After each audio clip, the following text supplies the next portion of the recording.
ఈరోజే కేంద్రానికి ఫ్లడ్ మీద ఏ విధంగా డ్యామేజ్ జరిగాయి, ఎంత డ్యామేజ్ జరిగింది, ఏ విధంగా అడగాలనో ఒక ఫస్ట్ రిపోర్ట్ పంపించాం. దీని ప్రకారం 6,880 కోట్ల రూపాయలు అడిగాం.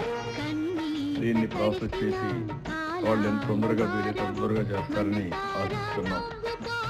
ఇది కాకుండా ఈరోజు రొటీన్గా చేసే పనులన్నీ కూడా చాలా వరకు మేము పంపించేటన్ని కూడా క్లియర్ చేస్తూ వస్తున్నాం. ఉదాహరణకు మీరు చూస్తే